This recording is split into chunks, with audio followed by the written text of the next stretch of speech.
اللہ الرحمن الرحیم۔ زوجہ عبداللہ نے سوال پوچھا ہے دعا مانگنے کے کیا آداب ہیں؟ کئی لوگ کہتے ہیں کہ جب دعا مانگیں تو درود شریف پڑھ کر دعا مانگیں، اور ایک بیان میں سنا ہے کہ پہلے اللہ کے حمد بیان کرو کہ دعا مانگو ورنہ قبول نہیں ہوتی۔ اس بارے میں کیا حقیقت ہے؟ دونوں باتیں ٹھیک ہیں۔ پہلے اللہ تعالیٰ کی حمد و ثنا کریں، اللہم انت السلام و منک السلام تبارک یا ذا الجلال والاکرام، یہ ہوا کہ کسی بھی طرح سے اللہ کی حمد و ثنا کریں۔ اس کے بعد رسول اللہ صلی اللہ علیہ وسلم پر درود پڑھیں، اس کے بعد پھر دعا مانگیں۔ یہ دعا مانگنے کا صحیح طریقہ ہے۔ فہد ندیم علی گڑھ سے پوچھتے ہیں قرآن پڑھنے کی صحیح ترتیب کیا ہے؟ کس ترتیب سے قرآن پڑھیں؟ بعض لوگ یہ اشکال کرتے ہیں کہ قرآن کس ترتیب سے نازل ہوا تھا، ہم اس ترتیب سے پڑھتے نہیں۔ جیسے سب سے پہلی سورت جو نازل ہوئی ہے اقرأ باسم ربک الذی خلق نازل ہوئی، یہ قرآن کی سب سے پہلی آیت ہے، مگر یہ ہم آخری بارے میں پڑھتے ہیں۔ اس بارے میں وضاحت فرما دیں کہ اس میں کیا حکمت ہے۔ دیکھیے قرآن کی جو ترتیب نزولی ہے الگ ہے، جمع والی ترتیب الگ ہے۔ جب سورت نازل ہوتی تھی یا آیتیں نازل ہوتی تھیں تو آپ صلی اللہ علیہ وسلم کاتبین وحی کو بلا کر خود یہ بتایا کرتے تھے کہ اس آیت کو کہاں رکھا جائے اور اس سورت کو کہاں رکھا جائے۔ تو جو سورتوں کی ترتیب ہے، جس ترتیب سے سورتیں نازل ہوئی اس ترتیب سے نہیں ہے، بلکہ جس ترتیب سے نبی صلی اللہ علیہ وسلم نے ہمیں حکم دیا اس ترتیب سے اس کو جمع کیا گیا۔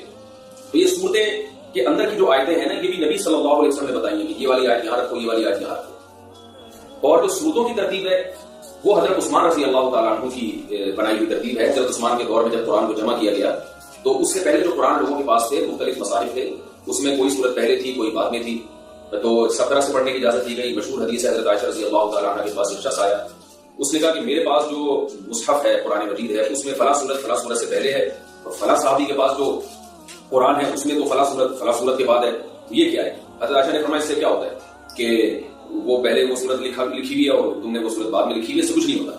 تو شروع میں یہ سب طرح سے اجازت تھی کہ اگر یہ صورت پہلے آ جائے یا بعد میں آ جائے تو اس سے کچھ نہیں ہوتا۔ لیکن حضرت عثمان رضی اللہ تعالیٰ عنہ کے دور میں جب امت میں قرآن کے معاملے میں اختلاف شروع ہوا تو حضرت حذیفہ رضی اللہ تعالیٰ عنہ نے حاضر بھائی جان سے حضرت عثمان کو خط لکھا کہ آپ لوگوں کو ایک قرآن پہ جمع کریں ورنہ یہ امت اختلافات کا شکار نہ ہو جائے اور اس میں وہی اختلافات نہ ہو جو یہود و نصارہ میں ہوئے تھے۔ تو حضرت عثمان رضی اللہ تعالیٰ عنہ نے بڑے بڑے صحابہ کو جمع کر کے ایک ترتیب پہ قرآن مجید کو جمع کیا۔ اس میں سورتوں کے اندر آیتوں کی ترتیب تو وہی ہے جو نبی نے بتائی، یعنی سورتوں کے اندر جو ترتیب ہے نا، جس سورت کی پہلی آیت نبی نے بتایا پہلی ہے وہ تو پہلے نمبر پہ، دوسری آیت دوسرے نمبر پہ، وہ تو نبی کی بتائی ہوئی تھی۔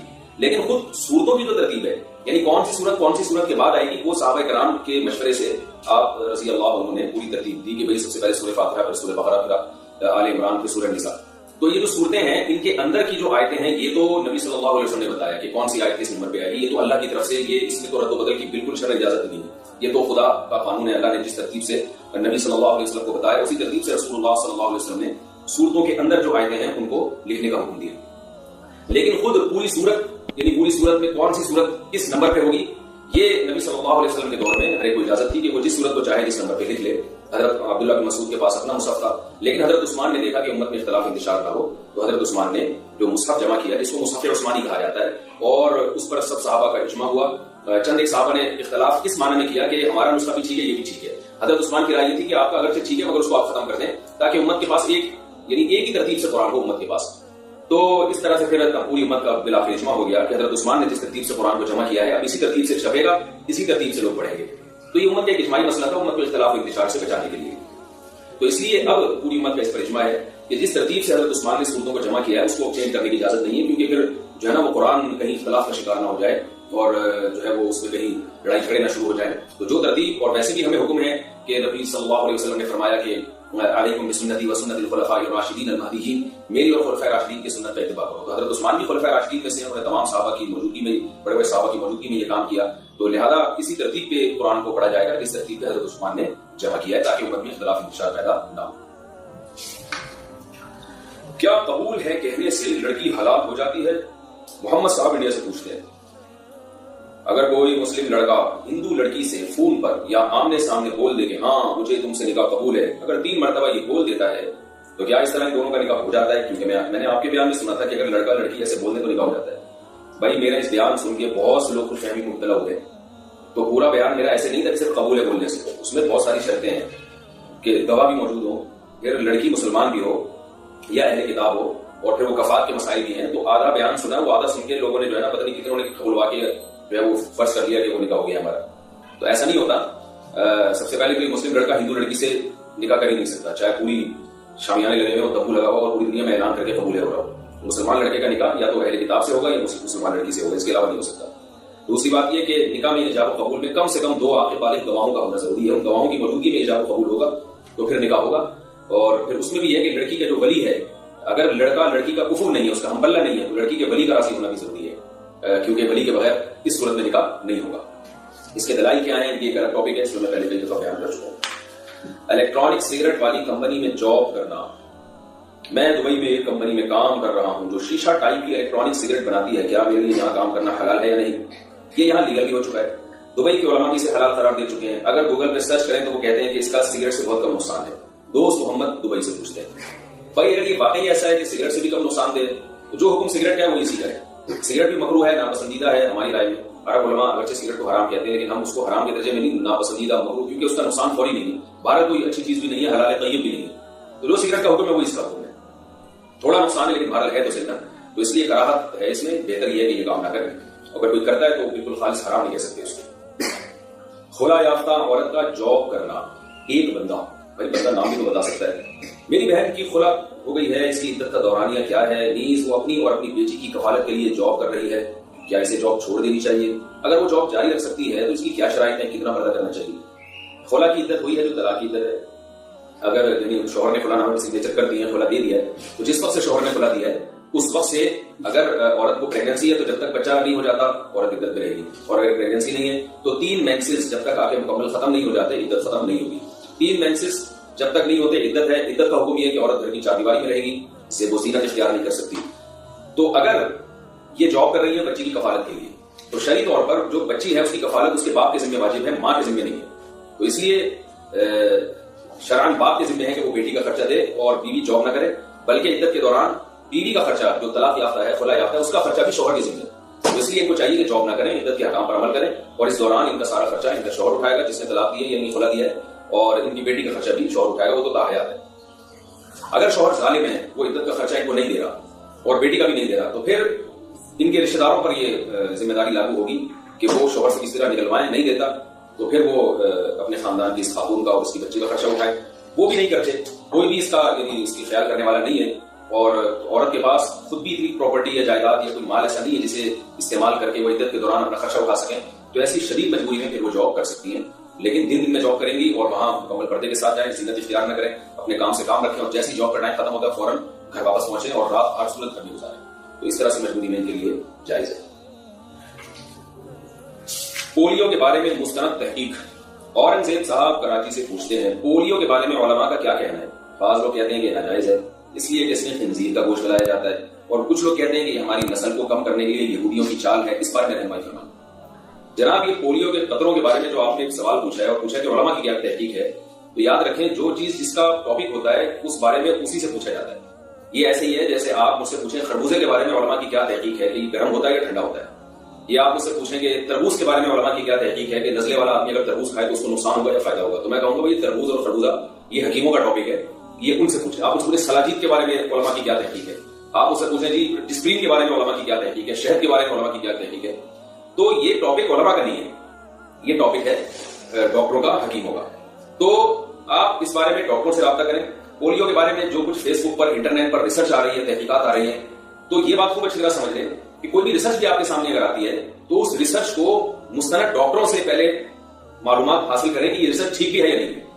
انٹرنیٹ پر فیس بک پر آج کل ریسرچ کے نام پہ بھی بڑا تماشا ہو رہا ہے، جس چیز کو کی مارکیٹ گرانی ہوتی ہے اس کے خلاف ریسرچ آنا شروع ہو جاتی ہے، جس کی مارکیٹ اٹھانی ہوتی ہے اس کی اپنانا شروع ہو جاتی ہے۔ میں اس کی چھوٹی سی ایک مثال دیتا ہوں، چائے کے خلاف میرا بھی ایک بیان ہوا، تو اور وہ میرا بیان اس لیے ہوا کہ جو اس بارے میں جن کی پوری تحقیق تھی میں نے ان سے ملاقات کی ہے، تو میں نے بتایا کہ ٹھیک نہیں ہے، اس میں یہ نقصانات ہیں۔ اب کیا ہوا ہے کہ چائے کے بارے میں ایک رپورٹ آئی اور بڑا مستند ایک یعنی انٹرنیٹ پر ایک پیج ہے، میں اس کا نام لینا مناسب نہیں سمجھتا، ایک ریلائبل ویب سائٹ سمجھی جاتی ہے، اس میں ایک تحقیق آئی کہ جو کافی پینے والے لوگ ہیں، کیفین چائے میں بھی ہوتی ہے کافی میں بھی ہوتی ہے، کہ جو کافی پینے والے لوگ ہیں ان میں ہارٹ اٹیک کا خطرہ دوسروں سے کم ہوتا ہے، اور یورپ میں ایک سروے کر کے بتایا گیا کہ کافی ریسرچ سے ثابت ہوا ہے کہ جو لوگ کافی پیتے ہیں ان میں ہارٹ اٹیک کم ہے، اور جو کافی نہیں پیتے وہ ہارٹ اٹیک سے زیادہ مرنے والے ان میں تعداد زیادہ ہے۔ اب یہ ریسرچ جو ہے بڑی مشہور ہوئی ہے اور ہمارے سامنے بھی آئی، ہم بھی حیران ہوئے کہ یار اچھا ہم تو کافی کے خلاف آج تک بولتے رہے ہیں، چائے کے خلاف بولتے رہے ہیں، اور ہم نے جن سے سنا ہے وہ ان کی بڑی ریسرچ ہے اس بارے میں، تو یہ تو بتا رہے ہیں کہ کافی اور چائے سے جو ہے ہارٹ اٹیک کا امکان کم ہو جاتا ہے۔ اور ایک یعنی کافی ایک یعنی قابل اعتماد پیج ہے جس پر یہ یہ ریسرچ شائع ہوئی ہے. تو میں نے جن سے تحقیق کی تھی چائے کے بارے میں، جن کی پورا ایک لیکچر میں نے سنا تھا، میں نے ان سے رابطہ کیا. میں نے کہا یار آپ کہہ رہے ہو کہ چائے میں نقصان ہے، کافی میں نقصان ہے، ادھر آپ ریسرچ دیکھیں، دونوں کی ریسرچ ہے. تو انہوں نے مجھے بتایا کہ آرمی کے ایک ڈاکٹر نے یہ ریسرچ مجھے بھیجی کہ جو ہے یہ کافی اور چائے جو ہے نا نقصان دہ نہیں ہے. یورپ میں تحقیق ہوئی ہے کہ کافی پینے والوں میں ہارٹ اٹیک کا عنصر کم ہے. کہہ رہے آرمی کے ڈاکٹر نے مجھے تحقیق دی. تو میں نے اس ڈاکٹر سے یہ کہا، یعنی وہ صاحب مجھے بتا رہے ہیں کہ میں نے ڈاکٹر صاحب سے کہا کہ ڈاکٹر صاحب پہلی بات تو یہ ہے کہ یہ جو تحقیق ہوئی ہے کہ یورپ میں جو کافی پیتے تھے ان میں ہارٹ اٹیک کم ہوا اور جو نہیں پیتے تھے ان میں زیادہ ہوا.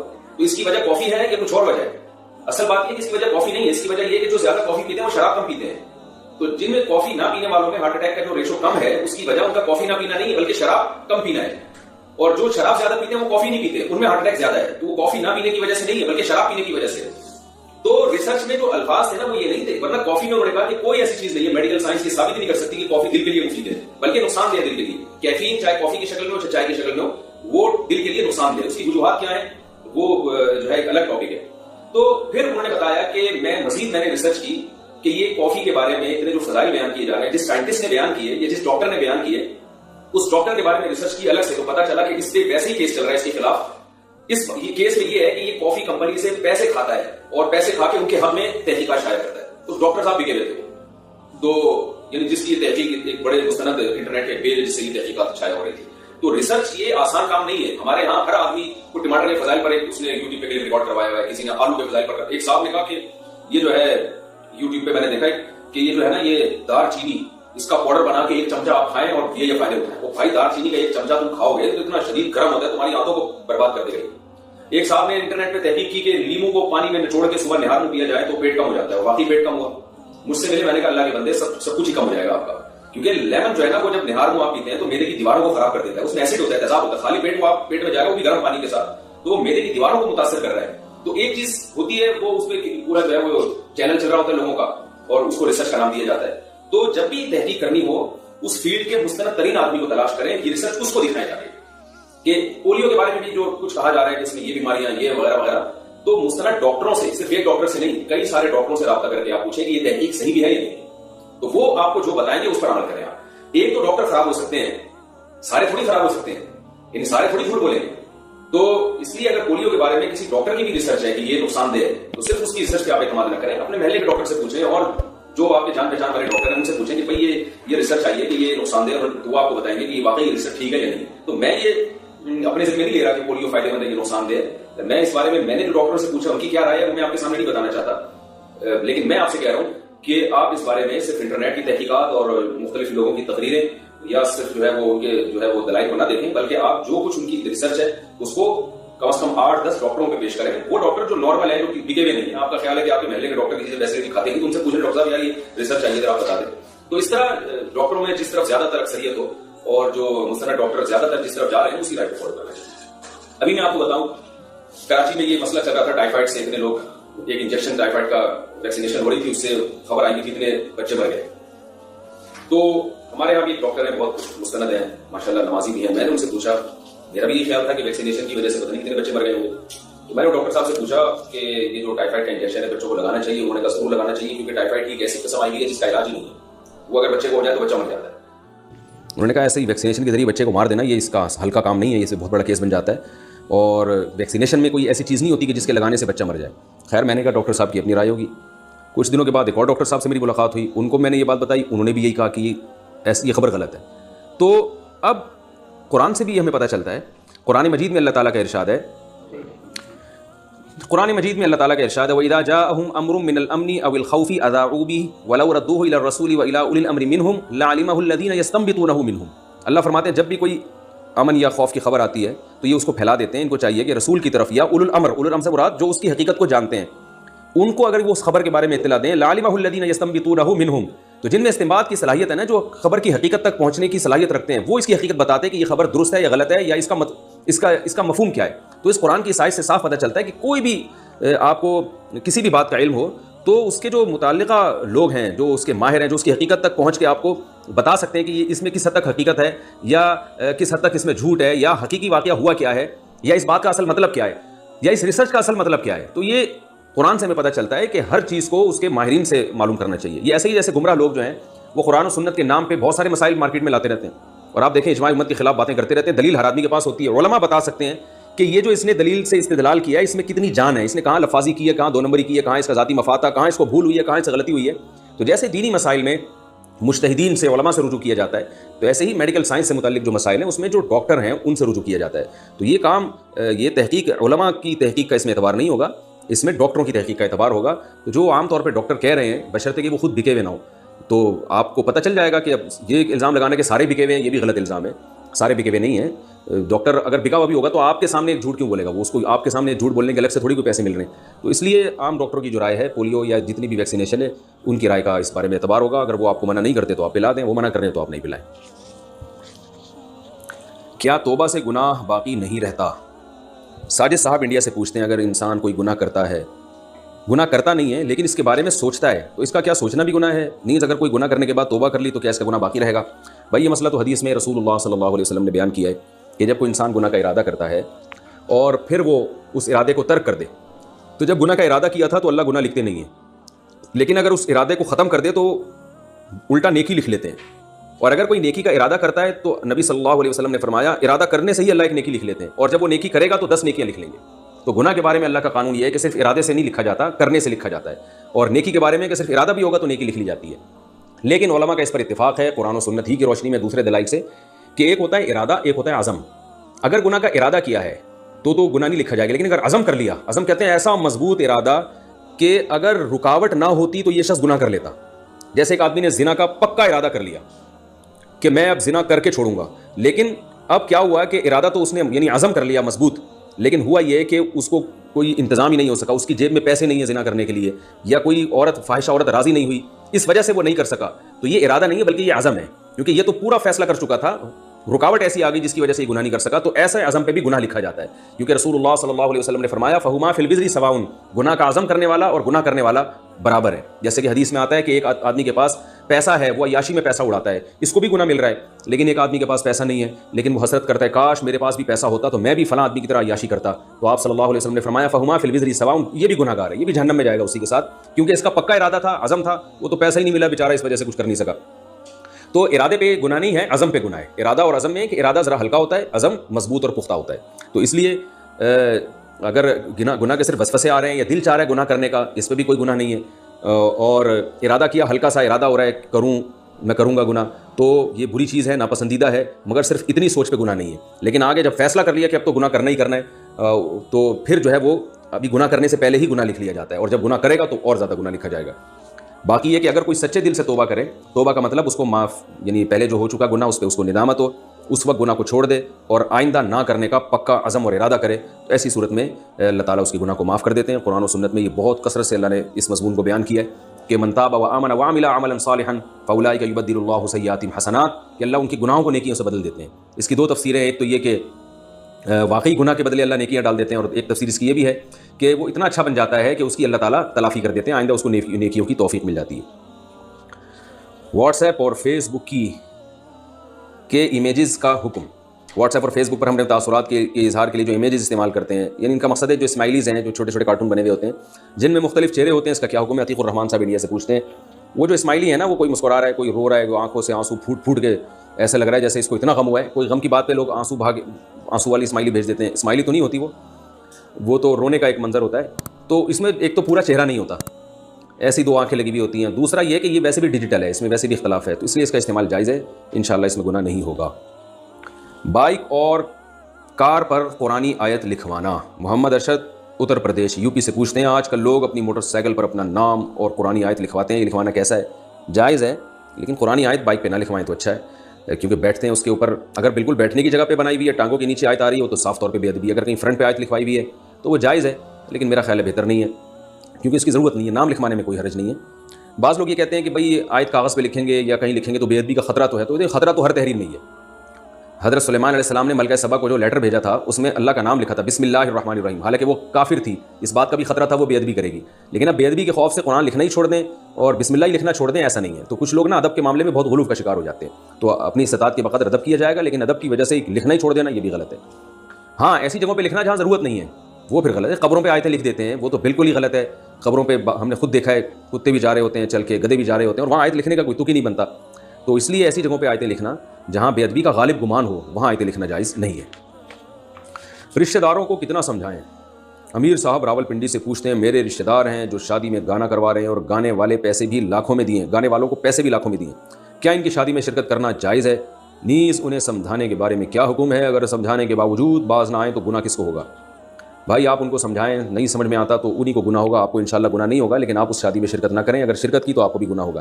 باقی ان کو کتنا سمجھائیں تو 1-2 دفعہ سمجھا دیں، اس کے بعد آپ پولیس میں تو ہے نہیں کہ آپ ان کو سمجھاتے ہی نہیں بیٹھ کے، تو چھوڑ دیں ان کو. اگر آپ پولیس میں ہیں تو پھر آپ جتنا چاہیں سمجھاتے رہیں، آپ خود افورڈ کر سکیں گے انشاءاللہ.